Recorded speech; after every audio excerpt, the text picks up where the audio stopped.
list of supplementary demands for grants. Sir, obviously after every budget, clearly it's evident that every department states have their own issues, challenges in implementing the budgets. So clearly this list of supplementary demands is something we all support because we do understand it's the need of the hour. And I must say that compared to the last time, this time it clearly comes far more organized because the amount is much lesser than last time. So I would compliment the entire department for being, I think, either more organized or more structured or working better, whatever it is. But we're much more satisfied than what we were the last time for the demands of grants. Right now, India, clearly because of the global scenario, I do understand India is no more an insulated economy. So we do understand that every economy which is not insulated has its own challenges. And I think we really need to put all our minds, and this entire house needs to be together in what awaits India's economy in the world scenario. Because clearly a few points which everybody earlier has said that the growth has come down to 5.4, which is clearly alarming, and I'm sure the Honorable Finance Minister is also as alarmed as we are. But clearly a decrease in consumption growth, persistent inflation, necessity of sticking to a monetary policy, the alarming lower private investments and sluggish FDIs clearly are worrying all of us. The job, I just would like to have pointed questions to the Honorable Finance Minister, because as we are elected representatives, there are a few questions, if you could kindly in a reply reassure the nation as what steps is this government taking for job creation given the scenario and the economy where it's going? How are you going to increase the consumption or the purchasing power right now, considering the growth has slowed down? The food and retail inflation, how are you going to reduce it? What steps are you going to take? How are you going to increase? India was always a savings economy. With the changing scenario, the global scenario, people are clearly, it's becoming a more spending economy. There was a time where interest rates used to be at 11 and 13%, used to be double digit. Now it's come down to 6 and 7. So people are not saving as much as they do, which is going to hurt our economy in the long run eventually. And the increase in income, given this scenario and slowing down, how are incomes going to increase for the earlier questions? And how are you going, what steps, specific steps is this government going to take to increase domestic investments? Earlier when she brought in the bill for banking, which we all supported, I even brought out an issue of the NBFCs. I would like to ask, just out of concern, that NBFCs are encouraging, they are growing. But there are a lot of deposits which people put. Is there a regulator that she has in mind for all these NBFCs? Because these are people, these NBFCs reach the last person. So it has to be regulated. So what are the checks and balances or mechanism that this government has in mind so that they all feel very safe and secure like normal banks do?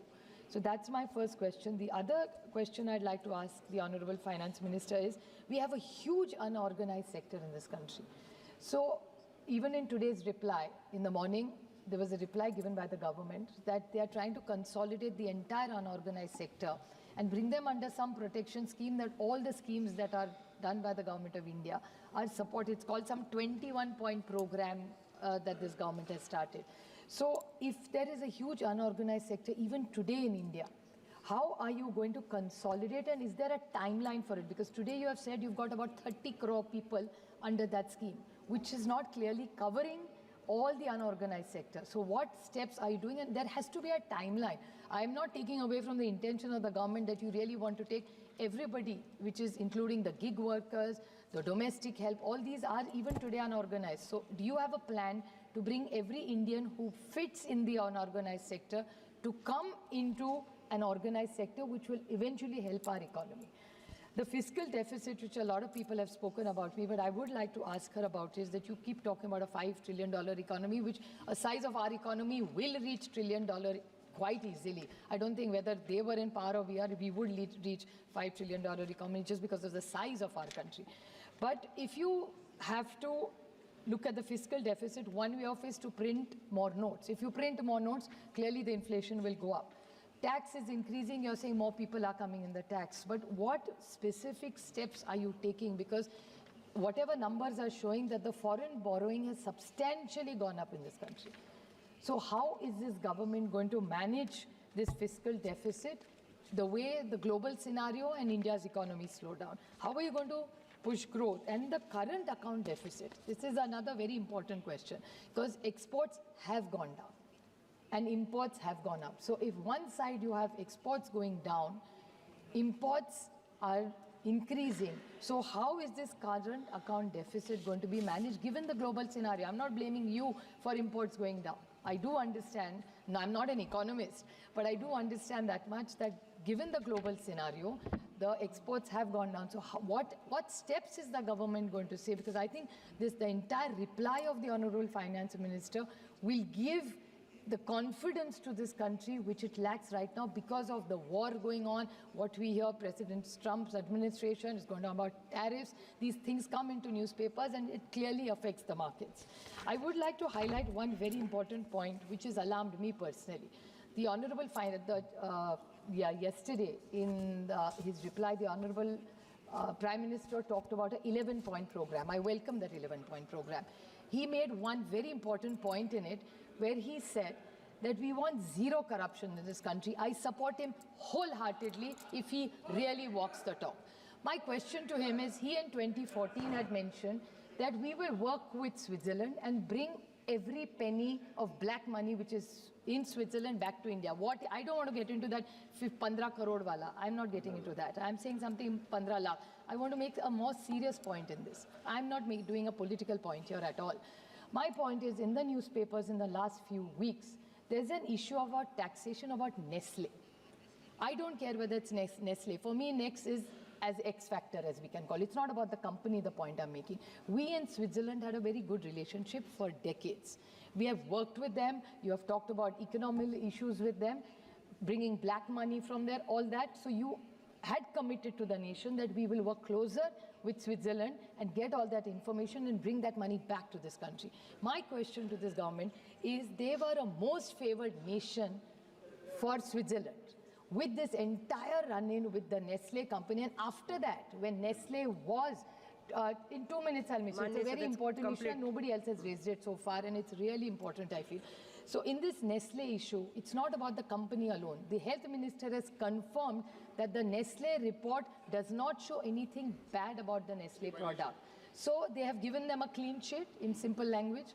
Now, if we are at loggerheads with Switzerland, they have, from the most favored nation, removed India from there. At one level, we are looking to be a global player, improving our relationships with all the countries. Then why are we not working on this double taxation issue? How are we going to get foreign investments more? How is India going to build a confidence? And Nestle is a global brand, whether we like it or not. I'm not praising a single brand. It's not about Nestle. It's about every foreign company which is looking to invest in India. And it's a win-win for both of us, for Nestle as well as us, because Nestle has a lot of companies, and most foreign companies also, when we are talking about FDIs, invest in India. They create jobs, they create wealth for Indians, and it helps the Indian economy. So what is the logic of this government, and could you kindly clarify the stand on this? Talking about agriculture, Sanjay Bhaiya is unfortunately not here, but he extensively talked about agriculture. I appreciate that they have started many schemes, but I would like to specifically ask this government that they have committed to a complete loan waiver, especially from the state I come from, be it soybean, be it cotton, be it milk. उनकी सरकार ने कहा था कि हम पूरा कर्जा माफ करेंगे महाराष्ट्र के हर किसान का. So will this government commit, because eventually that economy is not doing well in Maharashtra. So they have completely crossed all their loan things. So I would like to ask the Honorable Finance Minister that in the intervention that she has made, she has promised and committed that they are going to give a lot of money for agriculture, which I welcome. But will there be a complete loan waiver? And आज ही सुबह हमारे नासिक के जो सांसद है बगरे sir, उन्होंने जो which is a combination, वो एग्रीकल्चर मंत्रालय, कॉमर्स मंत्रालय और फाइनेंस मिनिस्टर तीनों को मिलकर इसका निर्णय लेना पड़ेगा कि महाराष्ट्र में प्याज, सोयाबीन हो, दूध हो या कपास हो, बट सबसे अभी क्राइसिस चल रहा है प्याज का. सो द कॉमर्स मिनिस्ट्री ने 40% से 20% एक्सपोर्ट का टैक्स अभी लगाया है। उसके बाद पिछले हफ्ते 4,000 रुपये क्विंटल में जा रहा था, आज 1,500 रुपये में प्याज आया है। आज किसान महाराष्ट्र में रो रहा है। तो मेरी फाइनेंस मिनिस्ट्री से विनती है कि आप कॉमर्स मिनिस्ट्री और एग्रीकल्चर मिनिस्ट्री से बात करें, कंसोलिडेटेड। धन्यवाद माननीय क्योंकि हमेशा वो कहती है माननीय सदस्य price Shri Naresh Mahaske ji, stabilization fund. If you can intervene, then it will be of great help to us. Just two last points.